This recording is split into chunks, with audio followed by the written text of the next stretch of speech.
seguir moviéndonos un poco entre los siglos XV y XVI, que es verdaderamente una etapa histórica muy brillante, no solo de España, sino de España en el mundo.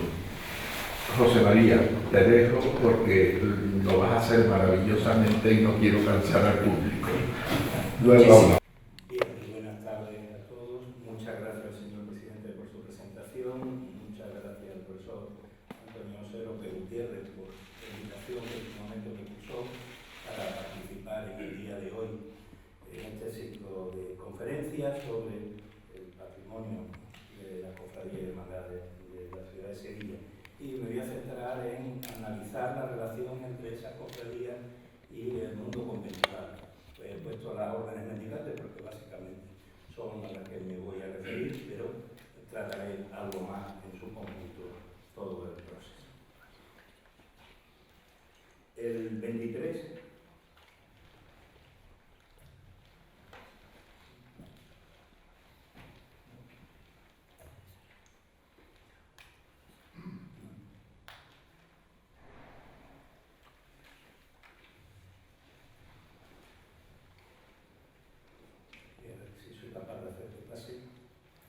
Ahora, el 23 de noviembre del año 1248, como es de todos ustedes bien conocido, el rey Fernando III de Castilla y León tomaba la ciudad de Sevilla, haciendo su entrada solemne en una ciudad vacía, sin sus antiguos pobladores musulmanes, un mes después. A partir de ese momento se iniciaron las labores de repartimiento de la ciudad, es decir, del reparto de todos los bienes de la ciudad entre los futuros pobladores cristianos, para lo cual se designó una Junta General de Partidores, además de las juntas particulares encargadas del reparto de las tierras y casas en cada una de las 24, ese es el número, parroquias en que quedó dividida la ciudad de Sevilla. El proceso fue complejo. Tras una primera fase, entre 1251 y 1253, reinando ya el hijo de Fernando III, Alfonso X, aún no estaba concluido. En 1263, aún el rey sabio hubo de encargar una nueva junta para que participara en el reparto de muchas casas que había todavía vacías.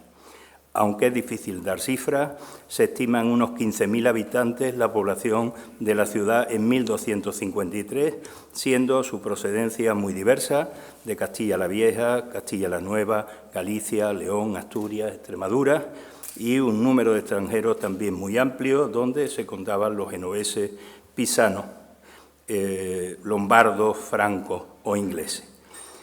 La llegada de los castellanos supuso también la necesaria organización religiosa del nuevo territorio, tanto en sus aspectos de gobierno como materiales. El proceso de cristianización del territorio sevillano corre parejo al de la repoblación y repartimiento del mismo. No se pueden disociar unos de otros. En primer lugar, en 1249 se instaura la sede metropolitana. El 11 de marzo de 1252 se consagra la nueva catedral cristiana situada en el edificio que fuera Mezquita al-Jama, mandada a construir por el califa almohade Abu Yaqub Yusuf en el último cuarto de la 12ª centuria. Correspondía al rey la dotación de la nueva diócesis y por ello, en 1252, Fernando III dona a la Iglesia de Sevilla diversos bienes y rentas. No obstante, será su hijo, Alfonso X, quien confirme lo realizado por su padre y añada nuevas y generosas donaciones, incluyendo bienes rurales y urbanas, donde destaca la donación de todas las mezquitas de la ciudad y numerosas rentas. A todo ello se unieron las donaciones que ya comenzaban por parte de particulares, clérigos y laicos.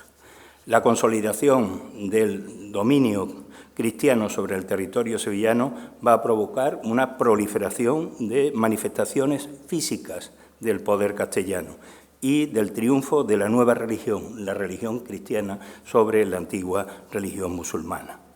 En cuanto a la organización parroquial de la ciudad, fue el sucesor del arzobispo don Felipe, don Raimondo de Losana, el verdadero artífice de la misma. El arzobispo transformó la mayor parte de las mezquitas consagrándolas al culto cristiano como parroquias bajo la vocación de diversos santos. La conquista cristiana de la ciudad supuso también la llegada, estas son las divisiones parroquiales, de las diferentes órdenes religiosas, lo que hizo que los edificios monásticos y conventuales hubieran de ser situados en la trama urbana en función de diversos factores. Entre las instituciones, los centros y las comunidades, tanto seculares como regulares, se fue trenzando una compleja red de relaciones con el objeto de dotar de servicios religiosos y dar respuesta a las demandas espirituales de los vecinos y moradores de la capital hispalense y también, hay que decirlo, de su área de influencia. En este trabajo lo que queremos es evidenciar las circunstancias que justifican las diferentes localizaciones de los espacios conventuales en la configuración urbana de Sevilla. Por lo tanto, hemos realizado un trabajo individualizado de los conventos y monasterios medievales de Sevilla, tanto lo que la historiografía tradicional como las nuevas investigaciones nos van aportando sobre esas fundaciones conventuales y monásticas que van desde la conquista hasta el Concilio de Trento. Lo voy a situar a mediados del siglo XVI, donde podemos hacer una visión global de parte importante de ese proceso de cristianización y, sin duda, es precursora del condicionante de las formas urbanas y urbanísticas actuales y es al mismo tiempo heredera y conservadora de la morfología previa de la ciudad andalusí, es decir, de la ciudad oriental y musulmana. Entre el siglo XIII y el siglo XV, para que nos hagamos una idea, se fundan 21 conventos en la ciudad de Sevilla. En el siglo XVI, 29 y otros 20 en el siglo XVII. Tras ese proceso de siglos, Sevilla se convierte en un modelo de urbe conventual. Prácticamente podemos decir que la propia cerca de la muralla aparenta reunir en su interior un gran convento de clausura. La presencia religiosa, la catedral, las colegiatas, la parroquia, los conventos, los monasterios, pero también las capillas, los oratorios, las ermitas, los hospitales, las cofradías, además del patrimonio de cada una de esas instituciones sobre la ciudad y el dominio del espacio público, hacen que Sevilla se convierta en un elemento triunfante del cristianismo, triunfante de la centralidad como núcleo urbano y, sobre todo, que sea el resultado, a mediados del siglo XVI, de una voluntad colectiva e histórica. Esa situación tiene una quiebra notable, que es la que se va a producir en el siglo XIX con Mendizábal. Así que muchos de estos conventos van a pasar a cambiar de función, para ampliar algunas plazas, generarlas, ampliaciones, alineaciones, ampliación de nuevas edificaciones, lo que los arquitectos, a mí no me gusta el término, pero yo lo empleo mucho, usaron para esponjificar la ciudad de Sevilla, es decir, convertirla en una esponja que fuera capaz de atraer pobladores. Solo para que se hagan ustedes una idea, de los 29 conventos de religiosas que había a principios del siglo XIX, van a ser derribados en este breve lapso hasta 1850, 13. Lo que Mendizábal había comenzado, la Revolución Gloriosa de 1868, prácticamente lo termina. De los conventos que se fundan hasta mediados del siglo XVI, en total tenemos 36. Para que ustedes se hagan una idea de la potencia que da esos números, con un elemento comparativo y por paralelismo, Esos 36 conventos son casi los mismos que entre el siglo XIII y mediados del siglo XVI se realizan en todo el País Vasco, incluyendo las actuales diputaciones provinciales o provincias de Álava, Guipúzcoa y Vizcaya, lo cual nos indica la pujanza y el dinamismo de la sociedad sevillana. Evidentemente, en un espacio tan amplio como es el País Vasco, pues caben los mismos conventos que en una ciudad como Sevilla a mediados del XVI. De esos conventos, 18 son masculinos y 18 son femeninos. De los masculinos, tan solo 2 pertenecen a la orden benedictina. Los 16 restantes se reparten entre dominicos, 5, franciscanos, 2, 1 de mercedarios, trinitarios, agustinos, carmelitas, antonianos, cartujos, jerónimos, comendadores del Santo Espíritu y mínimos. Las femeninas pertenecen a las cistercienses 2, a clarisas 3, a agustinas 2, dominicas 5, concesionistas 3 y un monasterio de jerónimas, otro de sanjuanistas y otro de comendadoras del Espíritu Santo. Esa ubicación planimétrica ahí tienen el cuadro sobre la femenina. La ubicación planimétrica, si no ven ustedes bien, después voy a salir del PowerPoint para tener una referencia mejor, pero de momento voy a ir dando datos más que ubicaciones.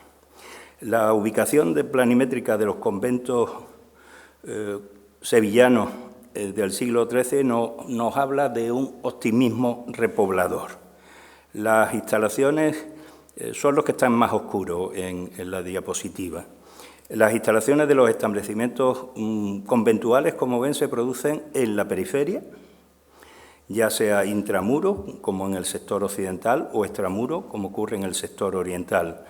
Nosotros pensamos que se trata de un reaprovechamiento de los elementos palatinos creados en época almohade, sobre todo en lo que se refiere al sector occidental y nororiental de la ciudad, transformándose los palacios y huertas circundantes en conjuntos monásticos. En el siglo XIV, salvo en sus 2 últimos decenios, es una continuación de los hasta aquí planteados. Las fundaciones de ese siglo XIV son fundaciones esporádicas, anómalas, establecimientos cistercienses y responde más a impulsos personales que a estrategia vinculada a la repoblación y consolidación de realidades urbanas. Los años finales del siglo XIV y los primeros años del siglo XV ven aparecer el segundo de los elementos, el primero era la repoblación y la dotación de servicios, que condicionan la planimetría mendicante en Sevilla. Son ahora las órdenes religiosas las que toman la iniciativa de su implantación. La misma responde a 2 realidades que hay que conjugar para analizar el fenómeno. Por un lado, a fines del siglo XIV hay un enorme impulso reformador de la propia Iglesia castellana y de las distintas órdenes. Por otro, la realidad poblacional y económica de los núcleos poblados. Sevilla se ha asentado, está en proceso de crecimiento y, por tanto, la proliferación de estos establecimientos aparecen ubicados en una gran extensión en el medio rural y en la periferia de la ciudad.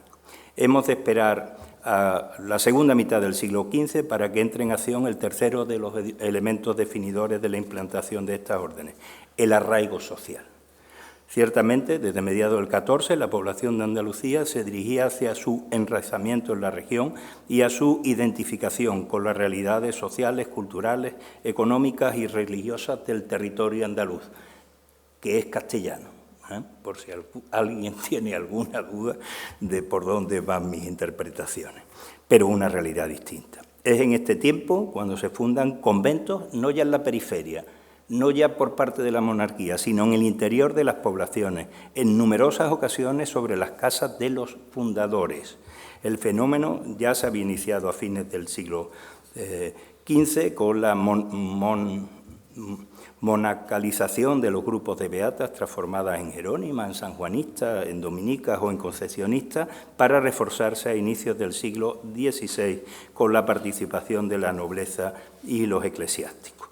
la consolidación del dominio cristiano sobre el territorio andaluz en el siglo XVI, al hilo de su desarrollo económico y social, vinculado en la puesta en explotación, ahora sí, de la totalidad de la región tras la conquista del Reino de Granada y, además, impulsado por el desarrollo del comercio atlántico, va a provocar una proliferación de manifestaciones físicas de ese poder, de ese dominio cristiano sobre el territorio y del triunfo de la ortodoxia, y eso se concreta, como ustedes van a poder comprobar, en monasterios y conventos distribuidos por el entramado urbano, ya que en numerosas ocasiones se sigue manteniendo la vinculación con fundar sobre la casa, las casas de los antiguos fundadores. Hemos dividido a la ciudad de Sevilla para poder hacerlo con facilidad. Hemos dividido a la ciudad de Sevilla en 5 grandes sectores, cada uno de ellos con una realidad diferenciada. El primero de los sectores es el que se corresponde con el sector sureste del recinto amurallado del siglo XII. En realidad se trata del sector que podríamos considerar más antiguo, con una trama urbana compacta, compleja, intrincada, irregular, laberíntica, con grandes manzanas de contornos quebrados, perforadas por callejones y adarves y amplios espacios de vegetación en el interior de cada uno de esos espacios, en una disposición evocadora del urbanismo musulmán, resultado de una dilatada génesis. Es, a su vez, el sector donde se asientan las fundaciones de centralidad. Este es el sector. Y el espacio destinado a las funciones propiamente urbanas. Especialmente en esa zona está el control político, el control económico, el control comercial, tanto local como internacional. Pues bien, las fundaciones religiosas, como ven, en ese sector son las que tienen los distintos tonos de morado, pues son muy escasas. Y la inmensa mayoría femeninas. 5 femeninas y solo una masculina. Son tardías, solo 2 anteriores al siglo XV y las 4 restantes del siglo XV e inicio del XVI. Y son de matriz aristocrática, hay incluso una fundación real, 3 realizadas por elementos singulares de la alta nobleza, y la única masculina la hace el arzobispo de la ciudad de Sevilla, Fray Diego Deza, que es el convento de Santo Tomás. La segunda de la zona corresponde con la expansión y el desarrollo urbano hacia el norte del centro romano y andalusí. Aparece caracterizado por grandes manzanas y nítidos ejes de comunicación del inicial recinto urbano hasta fines del siglo XI. Las grandes manzanas nos indican un aprovechamiento del espacio para el uso agrícola y hortícola con una débil densidad de poblamiento. Así que cuando ahí van a presentarse conventos y monasterios, los mismos van a ser también tardíos y femeninos, ligados a procesos de enraizamiento de la población, a las oligarquías urbanas y a la monacalización de los grupos de beatas transformadas en monjas, que habitualmente se establecen en las casas de las fundadoras. El tercer sector se corresponde con la fachada oeste vinculada al emplazamiento del meandro del río Guadalquivir, desde la ciudad romana y Andalucía hasta la ubicación actual entre la Alameda y el río, con la incorporación de un enorme sector a la urbe sevillana. Ese sector occidental se corresponde con la gran ampliación almohade del recinto urbano amurallado, con numerosas zonas palatinas y huertas, pero muy débilmente poblado en el momento de la conquista. Su ocupación cristaliza en la Baja Edad Media, pero no se va a consolidar hasta mediados del siglo XVII, cuando empieza a absorber parte del importante crecimiento poblacional sevillano moderno, que, como ustedes saben, pues pasó de los 50.000 habitantes en torno a 1480 a los 125.000 en 1580. Es justamente ese sector el que, tras el proceso de conquista y en paralelo al repartimiento de Sevilla, se funda un número importante de establecimientos conventuales y monásticos. De sur a norte se entrega una enorme manzana de carácter fluvial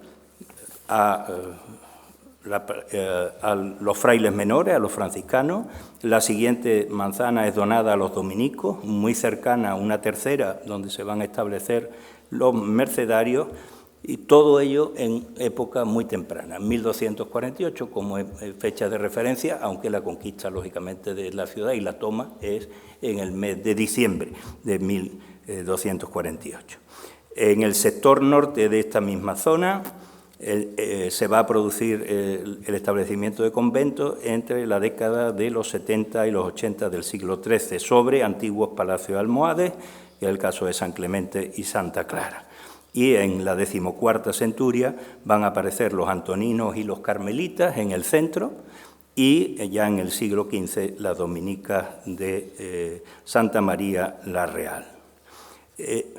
Esos conventos crean una imaginaria línea espiritual de defensa, situada junto a la muralla y enfrentada al cauce del Guadalquivir.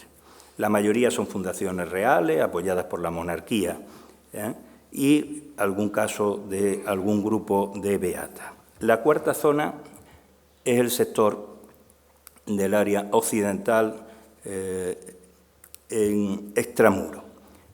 Se establece también en grandes manzanas y de norte a sur los trinitarios, los agustinos y los benedictinos en el siglo XIII, y la presencia de la Reforma Dominica, el convento de Portacelli, a mediados del siglo XV. Y un quinto sector que corresponde a los estímulos de reforma que recorren el territorio castellano desde las últimas décadas del siglo XIV.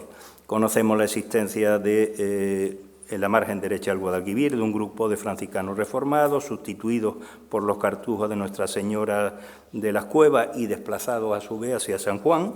Se crea con ellos un convento allí, se establecen los jerónimos al norte de la ciudad, los cartujos también lo hacen, aparecen la orden jerónima Isidra sobre el antiguo cisterciense monasterio de San Isidro del Campo, es decir, entre fines del siglo XV y XVI hay nuevos impulsos fundacionales y aparece un elemento que hasta ahora no habíamos tenido en cuenta, el crecimiento de Triana, que pasa de 2.000 habitantes a fines del siglo XV a 15.000 a fines del siglo XVI, lo cual favorece la instalación de establecimientos conventuales de los comendadores del Espíritu Santo y los mínimos de San Francisco de Paula en el convento de la Victoria. En esos sectores que hemos hablado periféricos no hay comunidades femeninas ninguna. Las únicas que estuvieron en un momento dado fueron las agustinas de San Leandro, que se establecieron donde hoy están los capuchinos, pero rápidamente se trasladaron al interior de la ciudad. Como ven ustedes, Sevilla, por tanto, en esta fecha, después de ese proceso de siglos, se ha convertido en una ciudad conventual. Para valorar bien lo que significa esa ciudad y la implantación de esos establecimientos, no solo en el espacio físico, sino también en las conciencias y en las memorias colectivas, en lo que sería la gestación de los rasgos de la religiosidad sevillana y, por lo tanto, su repercusión en el ámbito que nos interesa, el de las cofradías y hermandades sevillanas, se hace preciso un análisis detallado de la Iglesia secular en el arzobispado hispalense y sus peculiaridades con respecto a otros espacios de la corona de Castilla. Esa ciudad conventual, creada con torres, iglesias y defendidas por murallas, abierta al comercio, es la que vamos a acabar analizando a finales en el último cuarto del siglo XVI. Pero para comprender qué ocurre en ese momento, se hace preciso bajar nuevamente al siglo XIII para ver cómo se constituye la diócesis de Sevilla. Con la creación de la diócesis de Sevilla se pone de manifiesto una nueva estructura de la Iglesia secular en Castilla. El primero de los rasgos distintivos es que normalmente los arcedianos eran una suerte de obispos auxiliares que se encontraban al frente de una división territorial diocesana menor conocido como arciprestazgo. Es decir, al igual que hay un obispo que normalmente ejerce su función episcopal hasta el fin de sus días, o al menos muy cercana, y sobre todo en una ciudad como Sevilla, con una renta importante en su iglesia y por lo tanto con pocas aspiraciones de trasladarse de sede, a no ser que fuera a la toledana. Ya saben ustedes que Santiago no, porque ya conocemos que los Fonseca, el listo se quedó en Sevilla e intentó que el tío se quedara en Santiago porque la renta era bastante menor.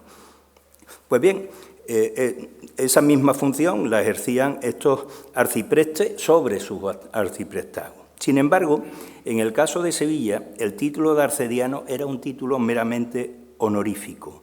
Es decir, es un miembro más del Cabildo Catedral, que tiene el título de arcediano y que hacen referencia a unos inexistentes arcedianatos, de Écija, de Jerez, de Reina, pero que en realidad no tienen, o de Niebla, que en realidad no tienen vinculación con el territorio, porque el territorio diocesano no se dividió en arcedianatos, sino en vicarías.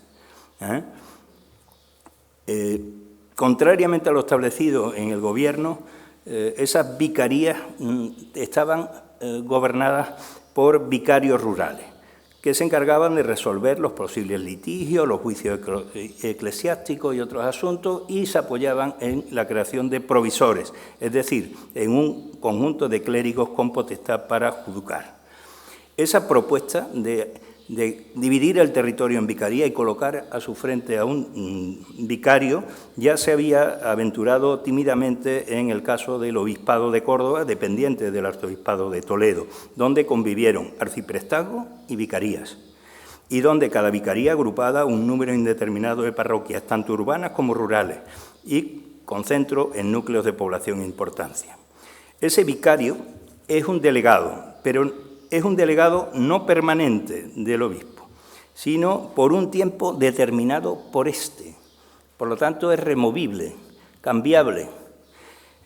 Y las competencias, además, no son para todos los vicarios iguales, sino que van a depender de la competencia que libremente le quisiera conceder el obispo. Es decir, es una circunscripción no territorializada de manera permanente, con un administrador no permanente, con unas funciones no permanentes, lo que le permitía al arzobispo de Sevilla, como ustedes comprenderán, cambiar los vicarios cuando quería, como quería, y organizar el territorio y cambiar la organización del territorio de manera muy libre.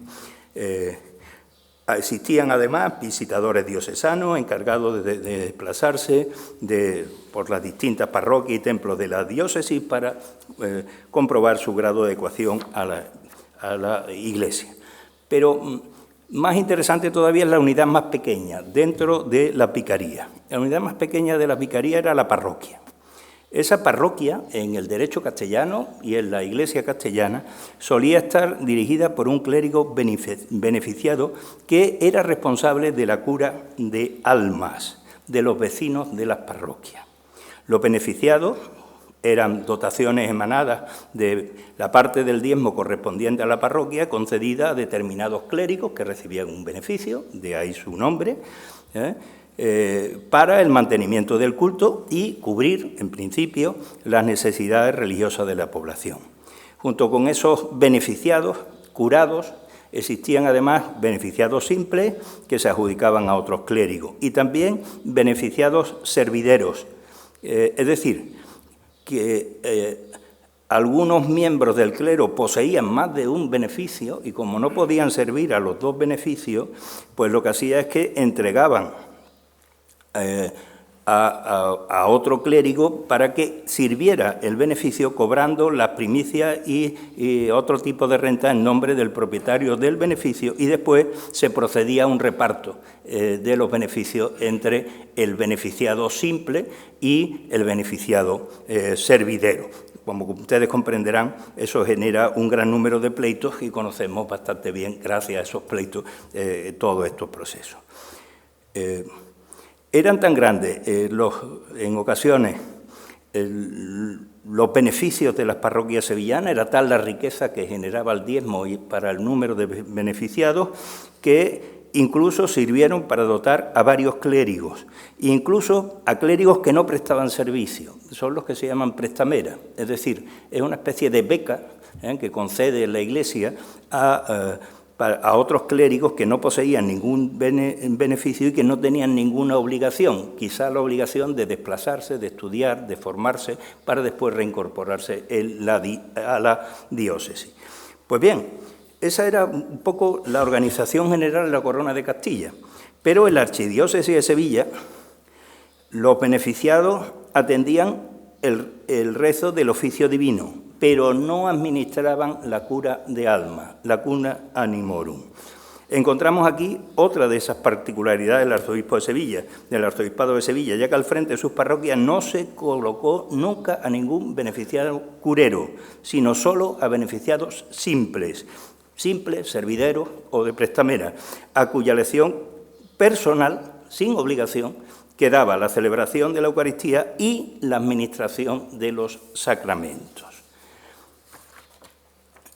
Se nos dice que en el arzobispado de Sevilla no hay más que un solo cura general de todo el arzobispado, que es el prelado, y que tiene su título de cura en la iglesia catedral y no más. El único cura, con el término, empleamos el término cura de una manera, digamos, coloquial para referirnos a cualquier sacerdote o a cualquier clérigo, el único cura existente en el arzobispado de Sevilla fue el arzobispo. Y no hay más. Así que tenemos a un conjunto de beneficiados simples, económicamente bien dotados, con la única obligación de asistir a los actos de culto parroquial. No tenían deber de cura o cuidado pastoral ninguno. Pero no es solamente que no había curas párrocos, es que ningún clérigo se quería ser cura párroco, porque el problema radicaba en la situación económica de esos curas, porque no podían obtener rentas suficientes porque el curado no estaba pagado, porque la renta, ¿a quién se les quedaba? Pues, como ustedes comprenderán, la titularidad de las rentas parroquiales destinadas a los curados, pues correspondían al arzobispado hispalense. Por lo tanto, los curas no participan en el reparto de diezmo ni de las primicias, y el prelado, padre de pobre, se llevaba los diezmos de toda la cura de alma del arzobispado. Así pues, los que ejercían la cura de alma, que algunos había, pues tenían unas rentas muy inferiores a los que tenían los beneficiados que no tenían ninguna responsabilidad pastoral. De ahí que muchos prefiriesen la renta de un beneficio a una capellanía con cura de almas. Por ello afirmaba el cardenal Niño de Guevara que, refiriéndose ya a inicios del siglo XVII, los curas de Sevilla son muy pobres y casi todos ellos idiotas y poco suficientes para el cargo que ocupan, porque solo los que no tenían formación y no tenían posibilidades acababan aceptando algún curato, por lo menos para sobrevivir. Hay que tener en cuenta que en la mentalidad religiosa de estos sevillanos los oficios divinos eran para Dios tanto más agradables y aceptables y tanto más movían a conocer lo que en ellos se suplicaba, cuanto mayor fuese la solemnidad con que se celebrase.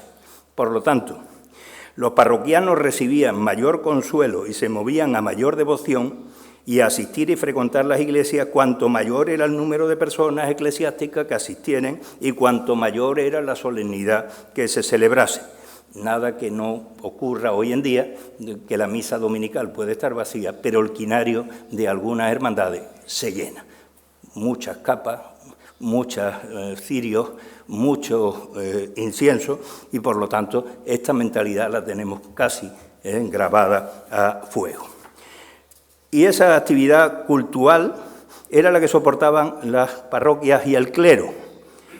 En una ciudad de Sevilla que tenía 24, alcanzando la cifra de 27 a principios del siglo XVI y de 29 a fines del siglo XVII con la incorporación de San Roque y San Bernardo.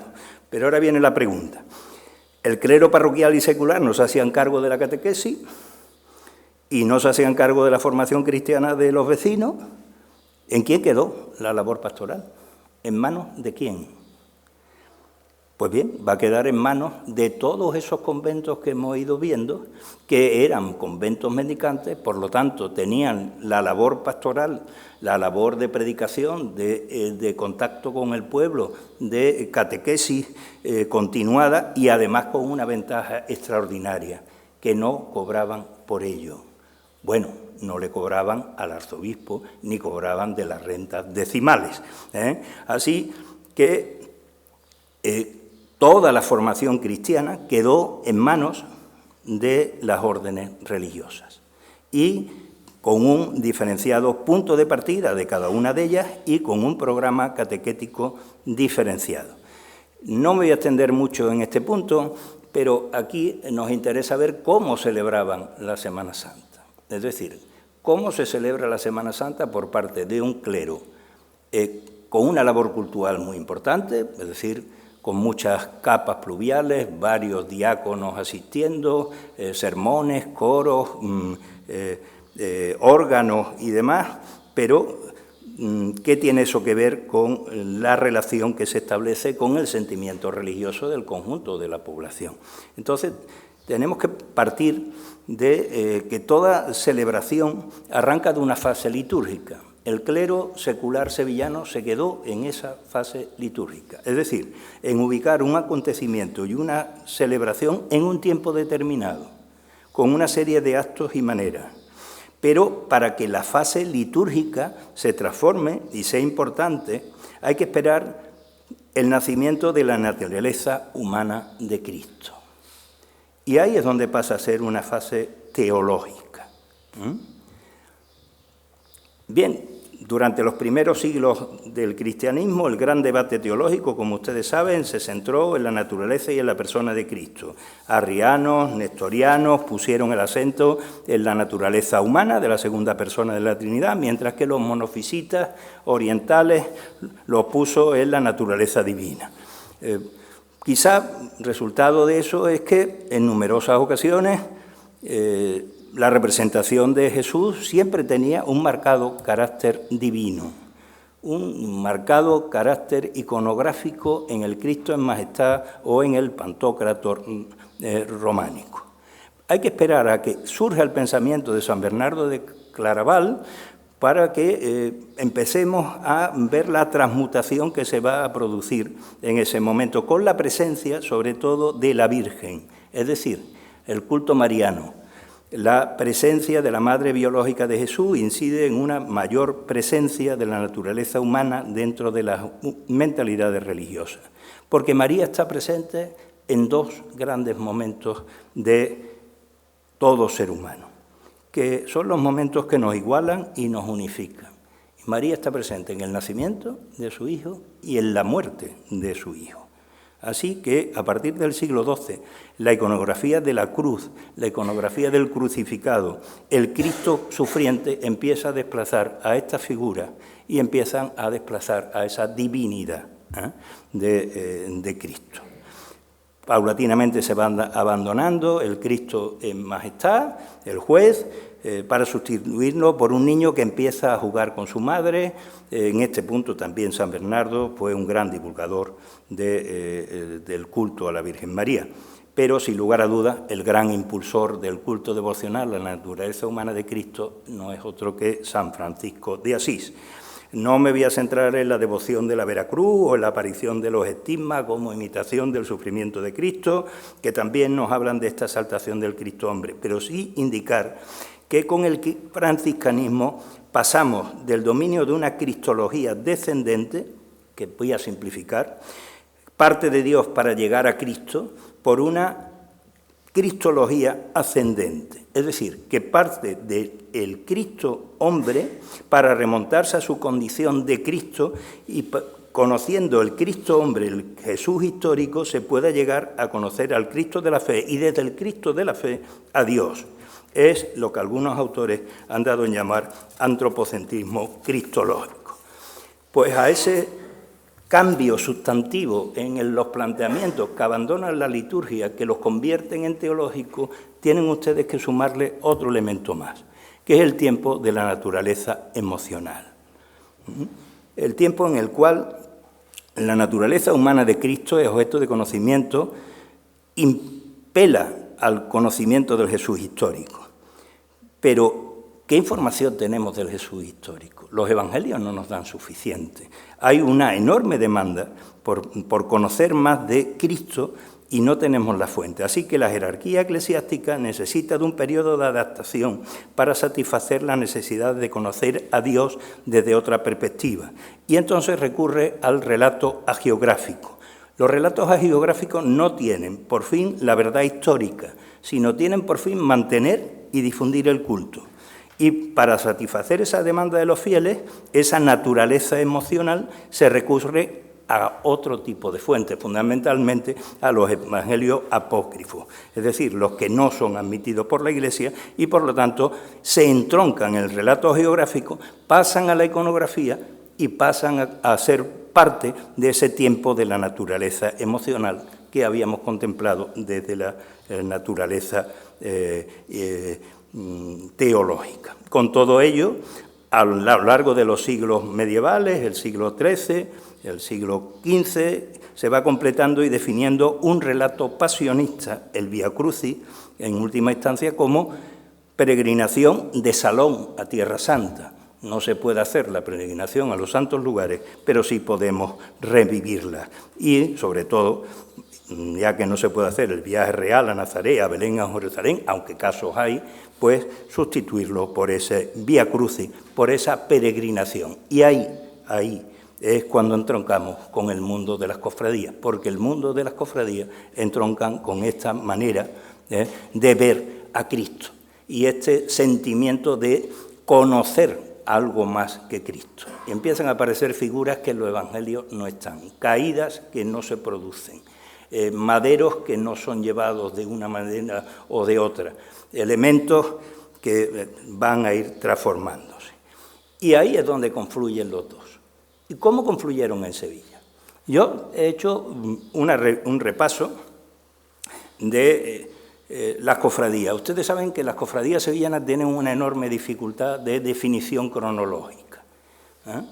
Todas quieren ser más antiguas y todas quieren ser tan antiguas como le permita ser algún documento que tenga que ver con la propia cofradía actual, independientemente de que sea o no sea una cofradía pasionista. Entonces, las cofradías de Semana Santa sevillana se ven envueltas periódicamente, yo diría casi de manera cíclica, con altos y bajos, en procesos de autorreconocimiento y negación de las antigüedades.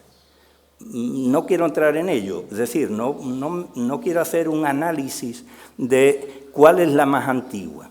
Así que he optado por una solución que no sé si es perfecta, pero no es mía. Por lo tanto, yo no aporto nada al dato. El dato es el que es.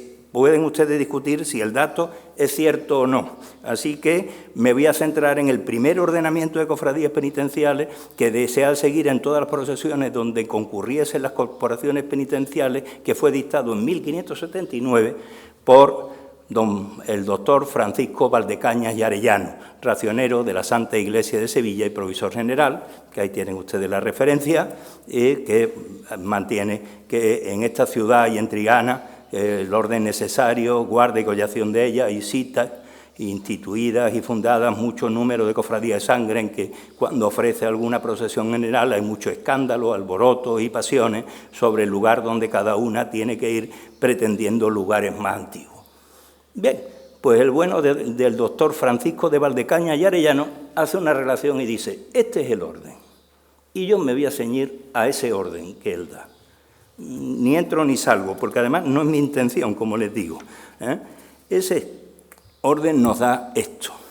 Hermandad y Cofradía del Dulce Nombre de Jesús, que es la primera porque dice, no entra en matato, dice por humildad y por ser de tan dulcísimo nombre, y entonces la primera que procesiona, la menos antigua, digamos. La segunda es la Cofradía de la Caridad, del Hospital de San Jorge, que fue durante algunos años una cofradía pasionista, la Cofradía del Santo Entierro, en la iglesia de San Acacio. Hay algunos datos más, ahí tienen ustedes, la Hermandad de la Santa Expiración, que es la que va a acabar dando la Hermandad del Museo, la Cofradía de San Francisco de Paula, que está en Triana, en el Convento de la Victoria, que se va a funcionar con la Hermandad de la Estrella y que procede de otro convento, el de Comendadora del Espíritu Santo. La Hermandad de Nuestra Señora de Guía, en el convento de Comendadora del Espíritu Santo, Cofradía de Nuestra Señora de Presentación, en San Ildefonso, Cofradía de Nuestra Señora de las Virtudes, en San Agustín, Hermandad del Poder y Traspaso de Nuestra Señora. Él lo sitúa en el convento de Santiago, aunque nos consta que se trasladó al convento de Santa María del Valle en 1544. No sabemos por qué lo sigue manteniendo en el convento de Santiago de los Caballeros. Cofradía de la Oración en el Huerto y Nuestra Señora del Rosario en su misterio doloroso, en Montesión. Cofradía de Columna y Azote en la Trinidad. Esto es lo que va a generar después la Hermandad de la Cigarrera, con traslados correspondientes. Nuestra Señora de la Estrella, Cofradía de Nuestra Señora de la Agua en Triana, Nuestra Señora de la Esperanza en Espíritu Santo, Cofradía Nuestra Señora de la Antigua en el convento de San Pablo, Cofradía de las Cinco Llagas, también intitulada de la Cruz de Jerusalén en la Collación de la Magdalena, Hermandad de Nuestra Señora de la Soledad en el convento del Carmen, Cofradía de las Cinco Llagas en la Santísima Trinidad, Compañía de Nuestra Señora de la, Hermandad de Nuestra Señora de la Encarnación, en la Victoria, en Triana.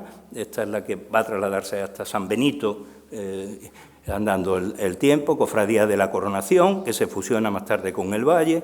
Cofradía de San Juan de Acre, Cofradía de Pasión, en la Merced. Cofradía de Nuestra Señora de la Concesión, en el convento de Regina. Cofradía de la Quinta Angustia, en el Carmen. Cofradía de Nuestra Señora de la Encarnación y Santa Verónica, en el Valle, fusionada con la Hermandad de la Coronación, Hermandad de la Veracruz en San Francisco y Cofradía del Santo Crucifijo de San Agustín. Después de este repaso, en cada una de ellas, todas estas cofradías con sus detalles y con sus análisis correspondientes, podemos compararla con otro documento que también se ha usado en ocasiones, que es un listado de cofradías que aparece en 1587 en el fondo capitular, la mesa capitular, subsidios y excusados. Ha sido publicado por Salvador Hernández González, que es una relación inédita de las cofradías de Sevilla de 1587. Está en el boletín de las cofradías de Sevilla del año 2000. Ese listado tan solo añade dos más, que son la Cofradía de la Sangre de Jesucristo en Santa Marina y otra de la Cofradía de la Humildad, que no nos constan más datos. Por lo tanto, tendríamos un total de 29. Sería el número que estaríamos manejando, 29 cofradías ubicadas ¿en dónde? Pues miren ustedes, casi todas ellas en conventos.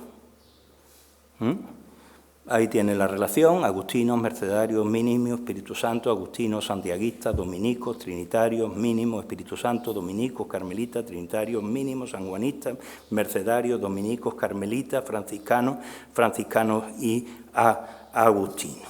Así que esta relación nos da este resultado. Del total de cofradías penitenciales, de este listado que digo, que voy a tomar por bueno, no entro en el debate, necesito algún dato para poder realizar estadísticas, solo 8 no se establecieron en conventos y monasterios.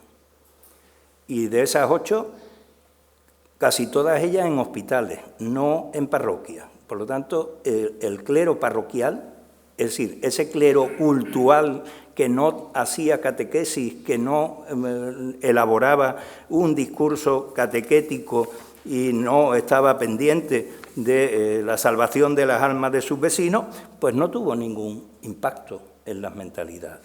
Y el 72,5%, es decir, los 27 restantes, los 21 restantes lo hacen sobre conventos, y sobre conventos masculinos, porque de los 36 que habíamos visto, 18 eran femeninos. En ninguno de ellos se estableció ninguna cofradía durante este periodo.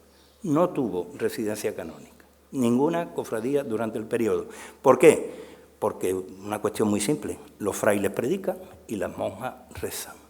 Así que es la predicación, es la catequesis, es la manera de entender la realidad del pueblo sevillano la que condiciona los establecimientos. Y ahí tienen las órdenes. San Agustín, 3 cofradías. La Merced, 2 cofradías. Los mínimos, en Triana, también hay que tener en cuenta que en Triana hay solo 2 conventos. Por lo tanto, los mínimos en Triana, 3. Los Comendadores del Santo Espíritu, también en Triana, 2. Santiago de los Caballeros, 1. Santo Domingo, 3. La Santísima Trinidad, 2. El Carmen, 2. La Orden de San Juan de Acre, 1. Y la Orden de San Francisco, 2. En el convento del Valle y en el convento de San Francisco. Las órdenes religiosas, asentadas en Sevilla, actuaron como fermentos y refugios de religiosidad laica. Eso potenció la devoción de los fieles hacia sus propuestas pastorales. El importante número de cofradías que se establecieron su sede en los monasterios sevillanos masculinos nos habla del arraigo de todos esos mensajes, de esa teología ascendente y no teología descendente, de el Cristo hombre, al tiempo que también nos relata de manera muy clara la dejadez del clero secular sevillano, excesivamente centrado en lo cultural y abandonando la labor pastoral. La permanencia entre las relaciones entre los religiosos y los cofrades, que analizando el desarrollo de cada una de estas cofradías sabemos que fue cambiante e incluso convulsa, pasando por 5 o 6 establecimientos conventuales en algunos de los casos. Pongo como referencia a la Hermandad del Gran Poder, que prácticamente acabó visitando casi todo lo que le daba algún tipo de cobijo para acabar sus días en la parroquia de San Lorenzo y después en ya su basílica. Pues bien, nos habla de esas dificultades, pero nos confirman en nuestra hipótesis de que la religiosidad barroca sevillana no se puede entender sin el esfuerzo realizado y protagonizado por los agustinos, los carmelitas, los dominicos, los franciscanos, los mínimos, los mercedarios, los sanjuanistas, los santiaguistas y los trinitarios de esta ciudad de Sevilla. Sin ellos, esa religiosidad barroca no sería posible. Muchas gracias.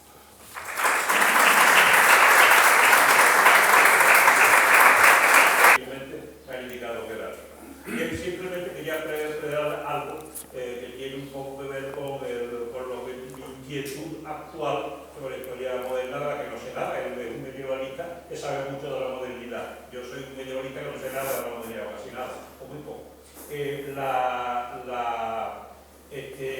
vinculación de la hermandad del Rosario con los dominicos masculinos, por lo que veo, no con los femeninos, con los conventos femeninos, Evidentemente es una reacción que viene del uso del rosario como, digamos, instrumento de teología, moral, se puede decir, o a caballo entre la teología especulativa y la moral del siglo XIII, pero que tiene plena vigencia y yo creo que de alguna forma que casi se funde o con los cultos inmaculistas, ¿no? No que se funde, pero que convive, ¿no?, con los cultos inmaculistas en el siglo XVII, ¿no?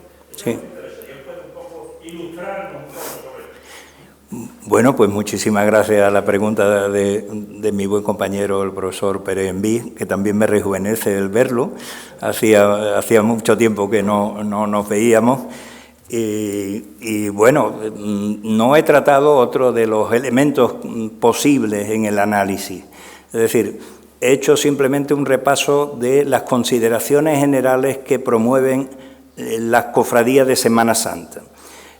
Quedan al margen un montón de cofradías, porque si algo hemos aprendido en los últimos tiempos, sobre todo gracias al trabajo de mi maestro el profesor Sánchez Herrero y de la profesora Silvia María Pérez González, con la publicación de las reglas de cofradías y hermandades, es que la inmensa mayoría de las cofradías no son penitenciales. Por lo tanto, yo me he centrado en las penitenciales. Entonces, habría que ver otra rama distinta que no es tanto la presencia de la naturaleza humana de Cristo como elemento devocional, sino en este caso de las propias propuestas que realiza cada una de las órdenes con respecto a sus santos y sus cultos.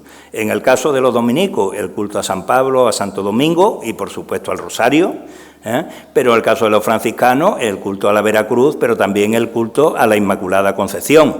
Y en el caso de los agustinos, el culto a la Virgen de Gracia, que es la normal, o en el caso de los carmelitas, a la Virgen del Carmen. Es decir, que todos ellos, o a San Elías, ¿no?, que todos ellos van a tener, digamos, unas devociones propias de la orden, pero es más, si nos acabamos descendiendo a cada uno de los conventos va a potenciar una devoción propia. El convento de San Pablo, por ejemplo, a la Virgen de la Fiebre, que es una virgen que ya no recibe culto. Pero el convento de San Agustín, que en los últimos tiempos pues se está un poco más activo, quizá por la reforma, restauración que se está planteando, pero al mismo tiempo también por la presencia del Cristo de San Agustín en la última magna, bueno, en las actividades vinculadas al Congreso de Religiosidad Popular, pues el convento de San Agustín vive del Santo Crucifijo durante gran parte de su historia y de esa devoción. Es una devoción que después se pierde o que se va cambiando, o algún otro tipo de convento que tiene una devoción propia. La Virgen del Carmen, por ejemplo, del convento del Carmen de Sevilla, que posiblemente sea la que está en Alabastro, la parroquia de San Lorenzo, es encontrada de manera fortuita o la referencia que también se hacen a esa Virgen de la Antigua en el caso de la Catedral de Sevilla. Es decir, que cada uno de los templos, cada una de las órdenes tiene una propuesta devocional. Unas triunfan en un tiempo y otras triunfan en otro, pero sin lugar a dudas el Rosario es dominico y la Inmaculada es franciscano. Y yo creo que eso lo ha demostrado perfectamente en el caso del Rosario, sin lugar a dudas, el profesor Carlos Romero Mensaque, que lleva publicando sobre el Rosario, reutilizando, reviendo, remirando todas aquellas cofradías que va encontrando, y todas ellas son dominicos. Sí.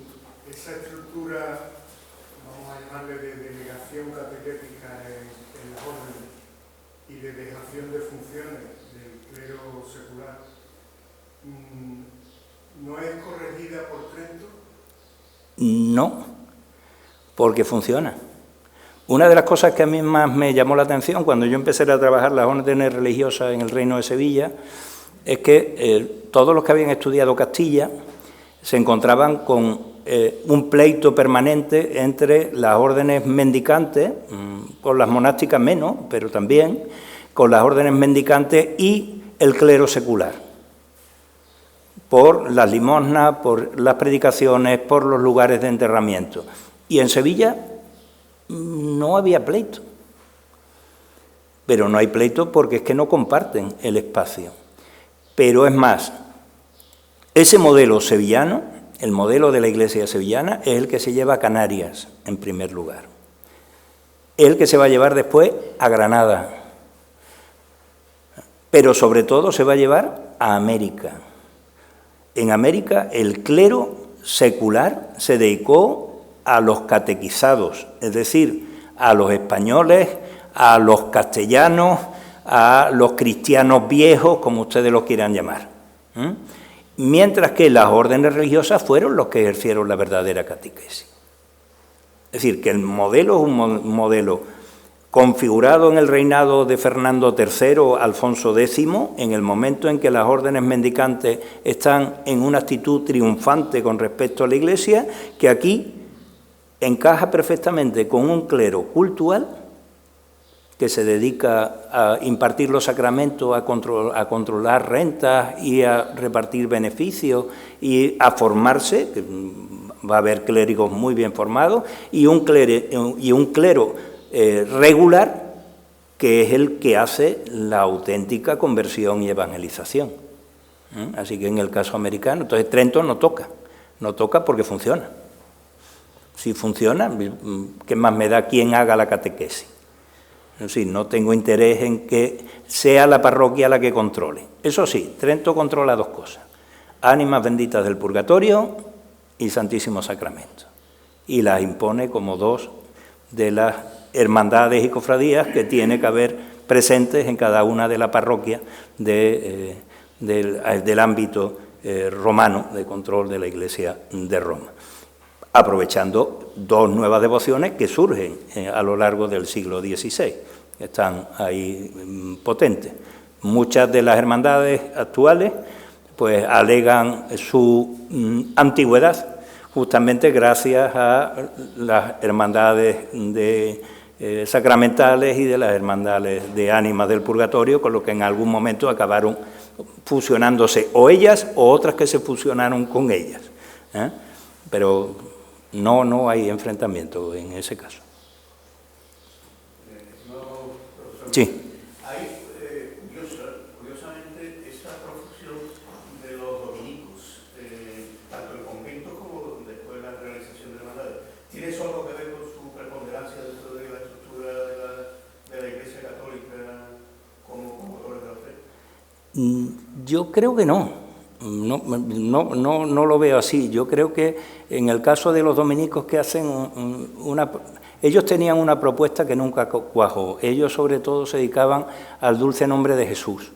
Es decir, la gran devoción dominica, ellos establecen hermandades del dulce nombre de Jesús, que son hermandades contra los blasfemos, es decir, contra los blasfemadores, aquellos que atacan al dulce nombre de Jesús. Pero esa hermandad del dulce nombre de Jesús en el siglo XVII, en el siglo XVIII, van a ir desapareciendo prácticamente porque no se reconvierten en hermandades penitenciales. Pero los dominicos tienen potencia porque hay una enorme presencia en la ciudad. Hay muchos conventos dominicos, franciscanos y menos. Y franciscanos hay, digamos, no menos, bueno, sí, hay menos, pero no solo que sean menos, sino que además que corresponden a distintas obediencias, mientras que los dominicos corresponden siempre a la misma obediencia. Los franciscanos son terceros, son de la provincia de Los Ángeles o angelinos, otros son dieguinos, es decir, que cada uno está en la ciudad, pero con una rama. Los capuchinos son los que más claro quedan definidos y delimitados y no ofrecen esa duda, mientras que los dominicos en el proceso de reforma se cohesionaron, no se fragmentaron. La reforma franciscana fue una reforma de fragmentación, de intentar unir lo que era imposible unir, que acabó fragmentándose por una vía que no era que era una vía de la dependencia, es decir, crear provincias en función de la disciplina y no provincias en función de la territorialidad. Entonces, quizá por eso esa mayor presencia y que las propuestas también fueran más cercanas. No he podido hablar tampoco, no he hecho referencia a la presencia de San Vicente Ferrer en ese proceso de gestación. Ahí he puesto un pequeño guiño con un San Vicente Ferrer pues predicando a un grupo en una de las diapositivas, pero no me he podido parar en San Vicente Ferrer, pero la presencia de San Vicente Ferrer y en todo el movimiento pasionista es muy importante, mucho más importante en la Corona de Aragón que la de Castilla, pero es muy importante. Así que por esa vía, más el rosario, porque tampoco he hablado de otra de las cosas que también sería interesante analizar, las devociones marianas. Yo estoy con lo que plantea mi maestro, de que fue tal la potencia de la cofradía cristífera, él denomina cristífera más tarde la pasionista, ¿no? Que ya son los pasos de Semana Santa, las escenas bíblicas, evangélicas, las escenas evangélicas. Él habla de fue tal la potencia de las hermandades cristíferas que Cristo tenía que llevar siempre acompañándole a una virgen. Y esta ciudad ha llegado a tener 3 esperanzas acompañando cuatro. 4 esperanzas acompañando a un hijo muerto o a punto de morir, cuando es justamente la expectación del parto lo que le da ese sentido. Entonces, por no decir Virgen del Rocío, Virgen de Montserrat, Virgen de las Cabezas, es decir, advocaciones que lógicamente a nadie interpreta como vinculadas a un elemento pasionista, pero atrajo ese potencial, y eso sería otra vía también de ver la presencia de estas órdenes, con la Virgen del Rosario, por ejemplo, no solo en Montesión, sino también en la Macarena. En relación a los conventos de mínimos de Sevilla, sí. Yo ejercí mi profesión como maestro nacional en el Mesón del Moro, en el Colegio San Isidoro. Sí. Y en el año 75 hubo un señor que me dijo: están ustedes ubicados donde hubo un colegio de mínimo, un convento de mínimo. ¿Tienen alguna noticia de eso? Hay mínimo que yo sepa. Yo es que no he investigado, pero bueno, un señor me lo dijo ya en el año 75, que había un convento de mínimo, No sé si era mínimo, pero la iglesia de Santa Cruz pertenecía a un convento. Sí, estoy buscando no sé si hay una de Santa Cruz. Ahí es San Juan, No me son del Moro. La iglesia de Santa Cruz está mejor. El letrero de la puerta indica no que es la parroquia, sino que justamente es la iglesia me vendrá el nombre de los clérigos menores, de los clérigos menores. Ahí había clérigos menores, pero los mínimos están en Triana y en San Francisco de Paula, en la calle actual, calle Jesús del Gran Poder. Yo recuerdo perfectamente que me lo dijo, así un bueno, puede ser que, no sé, que yo sepa, he investigado. No hay mínimos en esa zona. Los jesuitas parece que han estado siempre un poco al margen de los hermandades. Bueno, yo he dejado de nada al margen, no sé si, porque bueno, meter el elemento jesuita es un elemento distorsionador de todo esto que yo le estoy hablando. Sobre todo por su manera de relacionarse en el conjunto social. Decía antes el profesor Berendi que me aventuro en el mundo moderno, pero desde la tradición medieval, pero para mí ya los jesuitas son muy modernos para poder entenderlo desde la tradición medieval.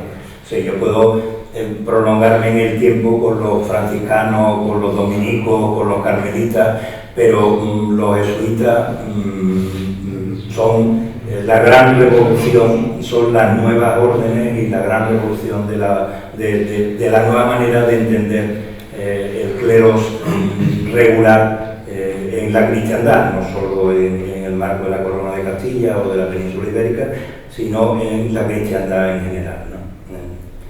Habría el siguiente paso, si uno analiza un poco, pues también sería, hay 3 pasos que están poco valorados, son elementos peninsulares, ¿no? Voy a emplear el término peninsular porque es Santo Domingo de Guzmán con los dominicos, San Ignacio de Loyola con los jesuitas y el tercero, José María Escrivá de Balaguer con el Opus Dei, ¿no? Que sería una nueva manera de acercar el clero al laicado o desde una perspectiva distinta, ¿no? Y los 3 pues, surgen en el interior de la península ibérica, en una zona muy concreta, prácticamente en un triángulo, en Zaragoza, Bilbao, Burgos. Y con un hilo conductor, ¿no? Sí, también. Sí. Que la hermana. Sí. Por eso digo que muchas veces, sí, en otras cosas no, pero en esto sí hemos avanzado y hemos propuesto modelos que después han servido para esas órdenes y para otras, como modelos de organización. Yo quería preguntarte respecto a lo que has comentado a la hora de dividir el clero entre el clero secular y el clero regular, y donde has puesto especial énfasis al decir que el clero regular es el que se encarga de la evangelización, de la catequesis, y que esto se puede efectuar gracias a que los frailes mendicantes pues hacen los sermones, las predicaciones, y que las monjas, las religiosas, se reducen a la oración, ¿no? Y que precisamente de esa fusión de predicación y oración parece que arranca el movimiento cofrade, ¿no?, de las hermandades. Y yo pienso también, y en esto quería preguntarte, que quizás también se acarrea de la Edad Media el teatro medieval, ¿no?, que lógicamente es la puesta en escena de lo que se predica y de lo que se reza.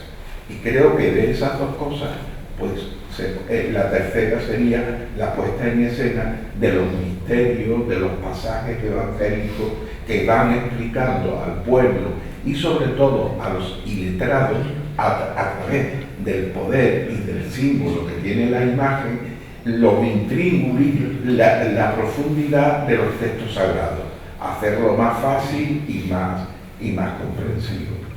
Y lógicamente también, como has mencionado, creo que otro factor decisivo es el Vía Crucis, sobre todo en Sevilla, el que se hace desde la Casa de Pilatos hasta la Cruz del Campo, ¿no?, donde están en los azulejos representadas las distintas escenas que luego pasarán a la imaginería y pasarán a la procesión. Sí, sin lugar a dudas. Además, el Vía Crucis en Sevilla, Monfalrique, pero el primer Vía Crucis que hay en Castilla se hace en la Serranía de Córdoba, en el convento de Escalafeli, por parte de Fray Álvaro de Córdoba.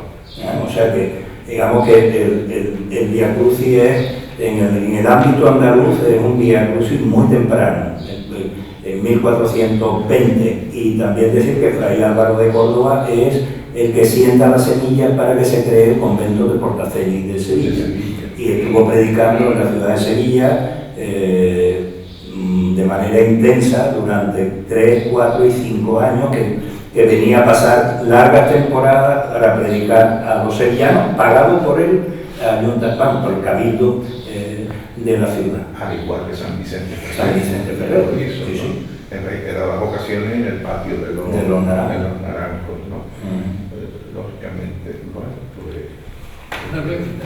La pertenencia de las imágenes que se encargan profesionales, entonces la mayor parte tienen relación con la orden.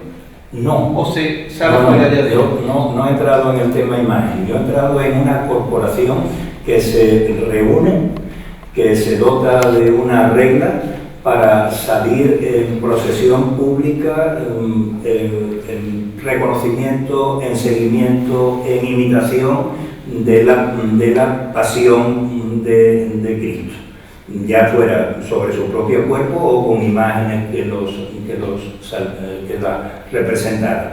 Pero no hago referencia a esa otra parte, que es la parte más teatral, la parte de representación, porque en algunos casos, en muchos de ellos, no se nos han conservado los enseres de los primeros tiempos, porque los tiempos han ido cambiando y se han ido mejorando. Si la Hermandad del Gran Poder, dicen de manera así, que posiblemente, según una rica tradición, fuera el año 1431, cuando pues claro, Juan de Mesa no estaba todavía haciendo el Gran Poder, por lo tanto, esa Hermandad del Gran Poder no tiene nada que ver con la Hermandad del Gran Poder que saca la figura de Juan de Mesa. Pero lo que sí es cierto, y esto lo he discutido muchas veces con nuestro profesor y compañero don José Sánchez Herrero, es cómo estas hermandades llegan a calar tan profundamente en el pueblo que aún hoy, con la terrible secularización que estamos padeciendo, en Sevilla hay un sustrato de formación religiosa que no hay en otras zonas de España, ¿no? Entonces, nosotros que nos dedicamos a la historia del arte, muchas veces al tratar de orfebrería, pues tenemos que hablar de una serie de piezas que en otros sitios te ponen una cara extrañísima. Tú hablas de un portapaz y la gente no sabe que es un portapaz, ¿no? O de las vinajeras, o de la patena, o lo que sea. Y nosotros aquí sí, a través de la cofradía, la gente joven, de alguna forma, están más o menos enterados.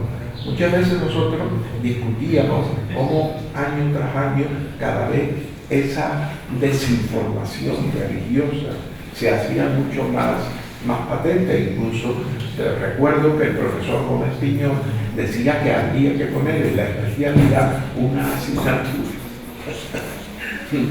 de historia de Sagrada Escritura. Efectivamente, y que se supieran quiénes eran fulanito, menganito y sutanito, porque en cierta ocasión nos reíamos mucho. Proyecté yo un relieve de la... y era Eva elevada por los ángeles, ¿no? Y entonces los comentarios eran de los más peregrinos, ¿no? Bueno, pues, eso es realmente algo que va sucediendo a una velocidad y que de alguna forma el freno está en las cofradías y hermandades, aunque sean denostadas, aunque tengan sus luces y sus sombras, pero en este sentido todavía están cumpliendo una función, ¿no?